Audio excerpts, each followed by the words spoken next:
ಈಗ ಒಂದು breaking news ಬರ್ತಿದೆ, ಅದನ್ನ ನೋಡೋಣ ಬನ್ನಿ.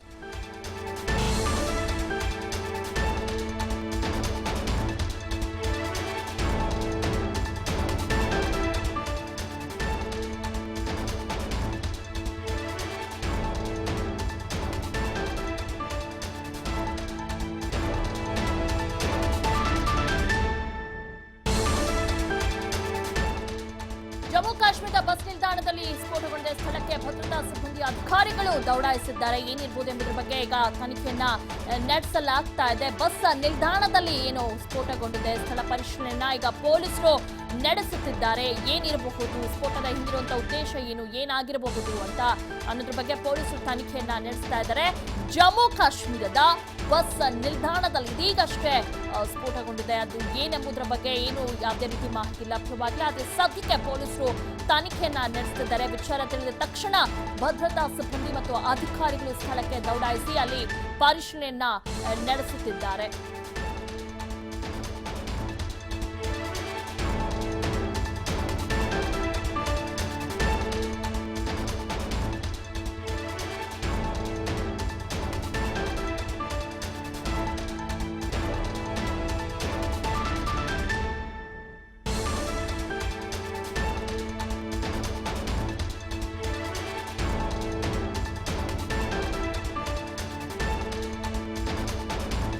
ಜಮ್ಮು ಕಾಶ್ಮೀರದ ಬಸ್ ನಿಲ್ದಾಣದಲ್ಲಿ ಸ್ಫೋಟಗೊಂಡಿದೆ. ಅದ್ರ ಬಗ್ಗೆ ತಕ್ಷಣ ಮಾಹಿತಿ ತಿಳಿದ ತನಿಖಾಧಿಕಾರಿಗಳು ಪೊಲೀಸರು ಸ್ಥಳಕ್ಕೆ ತೆರಳಿ ಅಲ್ಲಿ ಏನು ತನಿಖೆಯನ್ನ ನಡೆಸ್ತಾ ಇದ್ದಾರೆ. ಸ್ಥಳಕ್ಕೆ ಭದ್ರತಾ ಸಿಬ್ಬಂದಿ ಅಧಿಕಾರಿಗಳು ತಕ್ಷಣವೇ ದೌಡಾಯಿಸಿದ್ದಾರೆ. ಏನಿರ್ಬೋದು ಎಂಬುದರ ಬಗ್ಗೆ ಪೊಲೀಸರು ಕೂಡ ಈಗ ತನಿಖೆಯನ್ನ ನಡೆಸ್ತಾ ಇದ್ದಾರೆ.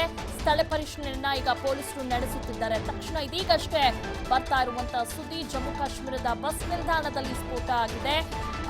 ಆ ಸ್ಫೋಟ ಸಂಬಂಧಪಟ್ಟಂತೆ ಈಗ ಪೊಲೀಸರು ತನಿಖೆಯನ್ನ ನಡೆಸ್ತಾ ಇದ್ದಾರೆ. ಬಸ್ ನಿಲ್ದಾಣದ ಒಳಗಡೆಯೇ ಬ್ಲಾಸ್ಟ್ ಆಗಿದೆ ಅನ್ನೋ ಶಂಕೆ ವ್ಯಕ್ತವಾಗಿದೆ. ಈಗಾಗಲೇ ಅದ್ರ ಬಗ್ಗೆನೂ ಕೂಡ ಪೊಲೀಸರು ತನಿಖೆಯನ್ನ ನಡೆಸಿದ್ದಾರೆ. ಬಸ್ ನಿಲ್ದಾಣದಲ್ಲಿ ಪೊಲೀಸರು ಸುತ್ತುವರೆದಿದ್ದಾರೆ. ತಕ್ಷಣ ಯಾವಾಗ ವಿಚಾರ ಗೊತ್ತಾಯ್ತೋ ಅಥವಾ ಯಾವಾಗ ಸ್ಫೋಟ ಆಯ್ತಾ ಆ ಸಂದರ್ಭದಲ್ಲಿ ಸ್ಥಳಕ್ಕೆ ತನಿಖಾಧಿಕಾರಿಗಳು ಮತ್ತು ಪೊಲೀಸರು ಅಲ್ಲಿ ಹೋಗಿದ್ದಾರೆ. ಅದು ಏನೆಂಬುದ್ರ ಬಗ್ಗೆ ಈಗ ತನಿಖೆಯನ್ನ ನಡೆಸ್ತಾ ಇದ್ದಾರೆ. ನೀವು T5 ಎಕ್ಸ್ಕ್ಲೂಸಿವ್ ದೃಶ್ಯಾವಳಿಗಳಿಗೆ ನೋಡ್ತಾ ತಕ್ಷಣವೇ ಅಲ್ಲಿ ಪೊಲೀಸರು ವಿಚಾರ ತಿಳಿದ ತಕ್ಷಣವೇ ಬಸ್ ನಿಲ್ದಾಣ ಸಂಪೂರ್ಣವಾಗಿ ಸುತ್ತುವರೆದಿದ್ದಾರೆ. ಏನು ಸ್ಫೋಟ ಇರಬಹುದು ಎಂಬುದರ ಬಗ್ಗೆ ಅಲ್ಲಿ ಪೊಲೀಸರು ತನಿಖೆಯನ್ನ ನಡೆಸುತ್ತಿದ್ದಾರೆ. ಯಾಕಂದ್ರೆ ಬಸ್ ನಿಲ್ದಾಣ ಸುತ್ತಮುತ್ತ ಅಂಗಡಿಗಳಿಗೂ ಕೂಡ ಸಾಕಷ್ಟು ಇದ್ದಾವೆ. ಸೊ ಅಂಗಡಿ ಸುತ್ತಮುತ್ತ ಪೊಲೀಸರು ಅಲ್ಲೇ ಸುತ್ತುವರೆದಿರುವಂತಹ ದೃಶ್ಯಾವಳಿಗಳನ್ನ ನೀವು ನೋಡ್ತಾ ಇದ್ರ. ಜೊತೆಗೆ ಆ ಜಾಗ ಅಂದ್ರೆ ಸ್ಫೋಟ ಆಗಿರುವಂತ ಜಾಗವನ್ನ ಮಾರ್ಕ್ ಕೂಡ ಮಾಡ್ತಾ ಇದ್ದಾರೆ ಪೊಲೀಸರುಗಳು, ಏನಿರಬಹುದು ಅಂತ. ಸಹಜವಾಗಿ ಅಲ್ಲಿ ಯಾರಾದ್ರೂ ಉಗ್ರರೇನಾದ್ರೂ ಬಂದಿದ್ದಾರಾ ಅಂತ ಎಂಬುದ್ರ ಬಗ್ಗೆ ಈಗ ತನಿಖೆಯನ್ನ ನಡೆಸುತ್ತಿದ್ದಾರೆ. ಯಾಕಂದ್ರೆ ಕೆಲವೊಂದು ಜಾಗಗಳಲ್ಲಿ ಉಗ್ರರು ಅಡಗಿರುವ ಶಂಕೆ ವ್ಯಕ್ತವಾಗಿತ್ತು ನಿನ್ನೆ ಎಲ್ಲ. ಸೊ ಹೀಗಾಗಿ ಅಲ್ಲಿ ಏನಾದ್ರೂ ಬಂದಿದ್ರಾ, ಅನುಮಾನಾಸ್ಪದವಾಗಿ ಯಾರಾದ್ರೂ ವ್ಯಕ್ತಿಗಳಲ್ಲಿ ಓಡಾಡಿದ್ದಾರೆ ಎಂಬುದ್ರ ಬಗ್ಗೆ ಪೊಲೀಸರು ತನಿಖೆಯನ್ನ ನಡೆಸುತ್ತಿದ್ದಾರೆ. ಮತ್ತೆ ಆ ಸ್ಫೋಟ ಆಗಿರೋ ಜಾಗದಲ್ಲಿ ಒಂದು ಮಾರ್ಕ್ ಅನ್ನು ಕೂಡ ಹಾಕ್ತಾ ಇದ್ದಾರೆ ಪೊಲೀಸರು. ತಕ್ಷಣ ವಿಚಾರ ಗೊತ್ತಾಗಿದ ತಕ್ಷಣನೇ ಪೊಲೀಸರು ಬರೆದಿದ್ದಾರೆ. ಜೊತೆಗೆ ಅಲ್ಲಿ ಸಾಕಷ್ಟು ಅಂಗಡಿಗಳು ಕೂಡ ಇದ್ದಾರೆ, ಸಣ್ಣ ಪುಟ್ಟ ಅಂಗಡಿಗಳನ್ನ ಕೂಡ ಹಾಕೊಂಡಿದ್ದಾರೆ. ಆದ್ರೆ ಯಾವುದೇ ರೀತಿ ಅಲ್ಲಿ ಯಾರಿಗೂ ಕೂಡ ಸಮಸ್ಯೆ ಆಗಿಲ್ಲ. ಸ್ಫೋಟ ಆಗಿದೆ ಅನ್ನೋದು ಗೊತ್ತು, ಆದ್ರೆ ಏನ್ರ ಬಗ್ಗೆ ಏನಾಗಿರಬಹುದು ಎಂಬುದ್ರ ಬಗ್ಗೆ ಈಗ ಪೊಲೀಸರು ತನಿಖೆಯನ್ನ ನಡೆಸುತ್ತಿದ್ದಾರೆ. ಅದು ಬ್ಲಾಸ್ಟ್ ಅಂದ್ರೆ ಆ ಸ್ಫೋಟ ಆಗಿದ್ದ ತಕ್ಷಣವೇ ಕೇವಲ ಫ್ರಾಕ್ಷನ್ ಆಫ್ ಸೆಕೆಂಡೇ ಪೊಲೀಸರಿಗೆ ತಕ್ಷಣವೇ ಮಾಹಿತಿ ಗೊತ್ತಾಗಿದೆ. ತನಿಖಾಧಿಕಾರಿಗಳು ಕೂಡ ಅಲ್ಲೇ ಸ್ಥಳಕ್ಕೆ ಕೂಡ ಬಂದಿದ್ದಾರೆ. ಬಸ್ ನಿಲ್ದಾಣ ಆಗಿರೋದ್ರಿಂದ ಸಹಜವಾಗಿ ಸಾಕಷ್ಟು ಜನ ಅಲ್ಲಿ ಓಡಾಡ್ತಿರ್ತಾರೆ ಬಸ್ಗಾಗಿ. ಹೀಗಾಗಿ ಅಲ್ಲಿ ಯಾವುದೇ ರೀತಿ ಸಮಸ್ಯೆಗಳು ಆಗಿಲ್ಲ ಜನರಿಗೆ. ಆದ್ರೆ ಆ ಸ್ಫೋಟ ಏನೆಂಬುದ್ರ ಬಗ್ಗೆ ತನಿಖೆಯನ್ನ ಕೂಡ ನಡೆಸ್ತಾ ಇದ್ದಾರೆ. ಬಸ್ ನಿಲ್ದಾಣದ ಒಳಗಡೆ ಏನು ಈ ಸ್ಫೋಟ ಆಗಿರುವಂತದ್ದು, ಸೊ ಅಲ್ಲಿ ಅಧಿಕಾರಿಗಳು ದೌಡಾಯಿಸಿದ್ದಾರೆ. ಓಕೆ, ಬಗ್ಗೆ ಹೆಚ್ಚಿನ ಮಾಹಿತಿಯನ್ನ ನೀಡ್ತಾರೆ ನಮ್ಮ ಪ್ರತಿನಿಧಿ ಸ್ವಾತಿ ಚಂದ್ರಶೇಖರ್. ಎಸ್ ಸ್ವಾತಿ, ಈಗ ಇದೀಗಷ್ಟೇ ಜಮ್ಮು ಕಾಶ್ಮೀರ ಬಸ್ ನಿಲ್ದಾಣದಲ್ಲಿ ಸ್ಫೋಟ ಆಗಿದೆ, ಏನಿರಬಹುದು ಸ್ವಾತಿ ಅದು? ದಿವ್ಯಾ, ಕಳೆದ 15-20 ದಿನಗಳಿಂದ ಇಡೀ ಭಾರತದಲ್ಲಿ ನಡೆದಿರುವಂತಹ ಈ ರೀತಿಯಾದಂತಹ ಸರಣಿ ಬಾಂಬ್ ಸ್ಫೋಟಗಳಾಗಿರಬಹುದು ಮತ್ತೆ ಈ ರೀತಿಯಾದಂತಹ ಘಟನೆಗಳು ಜಮ್ಮು ಮತ್ತು ಕಾಶ್ಮೀರದ ಜಿಲ್ಲೆಗಳಲ್ಲಿ ನಡೆದಿರುವಂತದ್ದು. ಇದು ಉಗ್ರ ಸಂಘಟನೆಗಳ ಕೈವಾಡ ಅನ್ನುವಂಥದ್ದು. ಈ ಹಿಂದೆ ನಡೆದಂತಹ ಒಂದಿಷ್ಟು ಬಾಂಬ್ ಬ್ಲಾಸ್ಟ್ ಗಳಲ್ಲಿ ಅವರೇ ಹೊರಗಡೆ ಬಂದು ಕ್ಲೇಮ್ ಮಾಡಿರುವಂತದ್ದು. ಆದ್ರೆ ಸದ್ಯ ನಡೆದಿರುವಂತಹ ಬಾಂಬ್ ಬ್ಲಾಸ್ಟ್ ಬಸ್ ನಿಲ್ದಾಣದ ಒಳಗಡೆ ನಡೆದಿರುವಂತದ್ದು ಮತ್ತು ಇದು ಯಾರು ಮಾಡಿರೋದು ಅನ್ನುವಂತಹ ಮಾಹಿತಿ ಸದ್ಯಕ್ಕೆ ಇನ್ನು ಲಭ್ಯ ಆಗಿಲ್ಲ ದಿವ್ಯಾ. ಆದ್ರೆ ಒಂದಂತೂ ಸತ್ಯ, ಉಗ್ರ ಸಂಘಟನೆಗಳ ಕೈವಾಡ ಇರಬಹುದು ಅನ್ನೋದೇ ಈಗಾಗಲೇ ಇಂಟೆಲಿಜೆನ್ಸ್ ಮತ್ತು ಪೊಲೀಸರು ಪಡೆದಿರುವಂತಹ ಒಂದು ಶಂಕೆ. ಯಾಕೆಂದ್ರೆ ಈಗಾಗಲೇ ಇಂಟೆಲಿಜೆನ್ಸ್ ಕೂಡ ಒಂದು ಮಾಹಿತಿಯನ್ನ ನೀಡಿತು. ಏರ್ ಸ್ಟ್ರೈಕ್ ನಂತರ ಮತ್ತಷ್ಟು ಈ ರೀತಿಯಾದಂತಹ ದಾಳಿಗಳು ಆಗುವಂತಹ ಸಂಭವಗಳಿದೆ, ಅದಕ್ಕಾಗಿ ಏರ್ ಸ್ಟ್ರೈಕ್ ಮಾಡಬೇಕಾಗುತ್ತೆ ಅನ್ನುವಂಥದ್ದು. ಸೊ ಸದ್ಯಕ್ಕೆ ಗಾಯಾಳುಗಳನ್ನ ಆಸ್ಪತ್ರೆಗೆ ದಾಖಲೆ ಮಾಡಲಾಗಿದೆ ಅನ್ನುವಂತಹ ಮಾಹಿತಿ ಲಭ್ಯವಾಗ್ತಿರುವಂತದ್ದು. ಜಮ್ಮುವಿನ ಮಧ್ಯಭಾಗದಲ್ಲಿ ಇರುವಂತಹ ಘಟನೆ ಇದು. ಸ್ವಾತಿ, ನನ್ನ ಧ್ವನಿ ಕೇಳಿಸಿದ್ರೆ ಈಗ ಎಷ್ಟು ಜನ ಗಾಯಗೊಂಡಿದ್ದಾರೆ? ಈಗ ದಿವ್ಯಾ, ಸದ್ಯಕ್ಕೆ ಬಂದಿರುವಂತಹ ಮಾಹಿತಿ ಪ್ರಕಾರ 15-20 ಜನ ಗಾಯಗೊಂಡಿದ್ದಾರೆ ಅನ್ನುವಂತಹ ಮಾಹಿತಿ ಲಭ್ಯವಾಗ್ತಿರುವಂತದ್ದು ದಿವ್ಯಾ.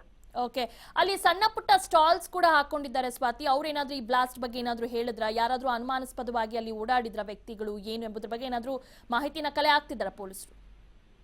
ದಿವ್ಯಾ, ಸದ್ಯಕ್ಕೆ ಬೆಳಗಿನಿಂದ ಆಗಿರುವಂತಹ ಘಟನೆಗಳನ್ನ ನೋಡಿದ್ರೆ ಅಲ್ಲಿ ಯಾರಿಗೂ ಕೂಡ ಯಾರಾದ್ರೂ ಈ ರೀತಿ ಬಾಂಬ್ಗಳನ್ನ ತಂದು ಅಥವಾ ಅನುಮಾನಾಸ್ಪದವಾಗಿ ಓಡಾಟವನ್ನ ನಡೆಸಿದ್ದು ಯಾರಿಗೂ ಕೂಡ ಅಲ್ಲಿ ಇರುವಂತಹ ಸುತ್ತಮುತ್ತಲ ಮಾಲೀಕರಿಗೆ ಅಥವಾ ಗ್ರಾಹಕರಿಗೆ ಇದು ಗಮನಕ್ಕೆ ಬಂದಿಲ್ಲದೆ ಇರುವಂತದ್ದು. ಬಟ್ ಈಗ ನಂತರ ಸಿಸಿಟಿವಿ ಫುಟೇಜ್ ಗಳನ್ನ ಚೆಕ್ ಮಾಡುವಂತಹ ಪ್ರಯತ್ನದಲ್ಲಿ ಈಗಾಗಲೇ ಪೊಲೀಸರು ನಿರತವಾಗಿರುವಂತದ್ದು. ಸೊ ಇನ್ನು ಮುಂದೆ ಮಾಹಿತಿ ಇದ್ರ ಬಗ್ಗೆ ಲಭ್ಯವಾಗಬೇಕಾಗಿದೆ ದಿವ್ಯಾ.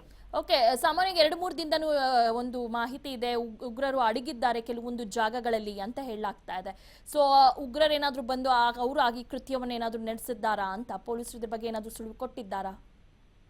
ದಿವ್ಯಾ, ಒಂದಂತೂ ಸ್ಪಷ್ಟ, ಕಾಶ್ಮೀರ ಮತ್ತು ಜಮ್ಮುವಿನಲ್ಲಿ ಉಗ್ರರು ಕೇವಲ ಭಾರತದ ಹೊರಗಡೆ ಇರುವಂತಹ ಉಗ್ರರಷ್ಟೇ ಅಲ್ಲ, ಭಾರತದ ಒಳಗಡೆ ಇರುವಂತಹ ನಾವು ಏನು ಮಿಲಿಟೆಂಟ್ ಅಂತ ಕರಿತೀವಿ, ಸೆಪಾರ್ಟಿಸ್ಟ್ ಅಂತ ನಾವು ಏನ್ ಕರಿತೀವಿ, ಅವರ ಕುಮ್ಮಕ್ಕಿನಿಂದ ಭಾರತದ ಒಳಗಡೆನೆ ಅಡಗಿ ಕುಳಿತಿರುವಂತಹ ಭಾರತೀಯರೇ ಆಗಿರುವಂತಹ ಕೆಲವೊಂದಿಷ್ಟು ಉಗ್ರರು ಮತ್ತು ಉಗ್ರ ಸಂಘಟನೆಗಳ ಜೊತೆ ಕೈ ಜೋಡಿಸಿರುವಂತಹ ಒಂದಷ್ಟು ಜನ ಈ ಕೃತ್ಯವನ್ನ ಮಾಡಿದ್ದಾರೆ ಅನ್ನುವಂತಹ ಮಾಹಿತಿ ಸದ್ಯಕ್ಕೆ ಲಭ್ಯವಾಗ್ತಿರುವಂತದ್ದು.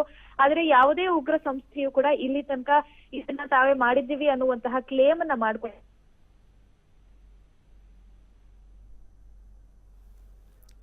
ಓಕೆ ಸ್ವಾತಿ, ಧನ್ಯವಾದಗಳು ತಮ್ಮ ಮಾಹಿತಿಗಾಗಿ. ಎಸ್, ಒಟ್ಟಾರೆ ಈಗಾಗಲೇ ಬರ್ತಿರುವಂತಹ ಮಾಹಿತಿ ಪ್ರಕಾರ 15 ಜನರಿಗೆ ಗಾಯವಾಗಿದೆ ಈ ಸ್ಫೋಟದಿಂದ. ಈಗ ತಕ್ಷಣವೇ ಅವರನ್ನ ಆಸ್ಪತ್ರೆಗೆ ದಾಖಲಿಸಲಾಗಿದೆ. ಒಂದು ಅಲ್ಲಿ ಸಾಕಷ್ಟು ಸಣ್ಣ ಪುಟ್ಟ ಅಂಗಡಿಗಳನ್ನು ಕೂಡ ಇಟ್ಕೊಂಡಿದ್ದಾರೆ. ಸೊ ಯಾರಿಲ್ಲಿ ಉಗ್ರರು ಎಂಬುದ್ರ ಬಗ್ಗೆನೂ ಕೂಡ ಗೊತ್ತಾಗೋದಿಲ್ಲ. ಅಷ್ಟು ಬಹಳ ನೀಟಾಗಿ ಅವರು ಕೆಲಸ ಮಾಡಿ ಹೊರಟಿದ್ದಾರೆ ಅಂತಾನೆ ಹೇಳ್ಬೋದು. ಸ್ಫೋಟದಿಂದಾಗಿ 15 ಜನಗೆ ಏನೋ ಗಾಯವಾಗಿದೆ, ಅವರನ್ನ ಆಸ್ಪತ್ರೆಗೆ ದಾಖಲಿಸಲಾಗಿದೆ ಅಂತ ಕೂಡ ಹೇಳಲಾಗ್ತಾ ಇದೆ. ವೆರಿ ಸಿಂಪಲ್, ಅಲ್ಲಿರುವಂತ ಕೆಲವು ಸ್ಥಳೀಯರು ಏನಿದ್ದಾರೆ ಜಮ್ಮು ಕಾಶ್ಮೀರದಲ್ಲಿ ಕೆಲವೊಂದು ಭಾಗಗಳಲ್ಲಿ ಏನು ಸ್ಥಳೀಯರಿದ್ದಾರೆ ಅವರು ಉಗ್ರ ಸಂಘಟನೆಗಳ ಜೊತೆ ಕೈ ಜೋಡಿಸಿದ್ದಾರೆ. ಸೊ ಹೀಗಾಗಿ ಅವರ ಒಂದು ಸಪೋರ್ಟ್ ನಿಂದಾಗಿ ಈ ರೀತಿ ಉಗ್ರರು ಒಳಗಡೆ ಬಂದಿದ್ದಾರೆ ಅನ್ನೋದು ಕೂಡ ಮಾಹಿತಿ ಈಗ ಬರ್ತಾ ಇದೆ. ಆದ್ರೂ ಎಕ್ಸಾಕ್ಟ್ ಆಗಿ ಯಾವ ಸಂಘಟನೆಯವರು ಈ ಸ್ಫೋಟ ಮಾಡಿದ್ದಾರೆ ಅಥವಾ ಅದು ನಿಜವಾಗ್ಲೂ ಏನು ಎಂಬುದ್ರ ಬಗ್ಗೆ ಪೊಲೀಸರು ಇನ್ನು ಖಚಿತವಾಗಿ ಮಾಹಿತಿನ ತಿಳಿಸಿಲ್ಲ. ಆದ್ರೆ ಅದೆಲ್ಲದ್ರ ಬಗ್ಗೆನೂ ಕೂಡ ತನಿಖೆಯನ್ನ ನಡೆಸ್ತಾ ಇದ್ದಾರೆ. ಇನ್ನು ಬಸ್ ನಿಲ್ದಾಣದ ಹೊರಗಡೆ ಏನಂತ ಕೆಲವು ಸಿಸಿಟಿವಿ ಇದ್ದಾರೆ, ಅದೆಲ್ಲ ವಿಜುವಲ್ಸ್ ಕೂಡ ತೆಗೆದುಕೊಂಡು ಈಗ ಜಮ್ಮು ಕಾಶ್ಮೀರ ಪೊಲೀಸರು ತನಿಖೆಯನ್ನ ನಡೆಸ್ತಾ ಇದ್ದಾರೆ. ವಿಷಯ ತಿಳಿದ ತಕ್ಷಣ ಫ್ರಾಕ್ಷನ್ ಆಫ್ ಸೆಕೆಂಡ್ ನಲ್ಲೇ ಜಮ್ಮು ಕಾಶ್ಮೀರದ ಪೊಲೀಸರು ಸಿಕ್ಕಾಪಟ್ಟೆ ಆಕ್ಟಿವ್ ಆಗಿ ಅಲ್ಲಿ ಕೆಲಸವನ್ನ ಮಾಡ್ತಾ ಇದ್ದಾರೆ. ಪೊಲೀಸ್ ಇಡೀ ಬಸ್ ನಿಲ್ದಾಣವನ್ನ ಸುತ್ತುವರೆದಿದ್ದಾರೆ ಪೊಲೀಸರು. ಆದ್ರೆ ಈಗ ಬರ್ತಿರುವಂತಹ ಮಾಹಿತಿ ಪ್ರಕಾರ 15 ಜನರಿಗೆ ಗಂಭೀರವಾಗಿ ಗಾಯವಾಗಿದೆ. ಜಮ್ಮು ಕಾಶ್ಮೀರದ ಬಸ್ ನಿಲ್ದಾಣದಲ್ಲಿ ಸ್ಫೋಟ ಆಗಿದೆ. ನೀವು T5 ಎಕ್ಸ್ಕ್ಲೂಸಿವ್ ದೃಶ್ಯಾವಳಿಗಳಲ್ಲಿ ನೋಡ್ತಾ ಇದ್ದೀರಾ. ಸಹಜವಾಗಿ ಸಾಕಷ್ಟು ಜನ ಬಸ್ ನಿಲ್ದಾಣಗಳಲ್ಲಿ ಇರ್ತಾ ಇರ್ತಾರೆ, ಪ್ರಯಾಣ ಮಾಡ್ತಿರ್ತಾರೆ. ಈ ನಿಟ್ಟಿನಲ್ಲಿ ಬಂದು ಈ ರೀತಿ ಸ್ಫೋಟ ಆಗಿದೆ. ಸಹಜವಾಗಿ ಅಲ್ಲಿ ಜನರಲ್ಲಿ ಆತಂಕ ಮನೆ ಮಾಡಿದೆ.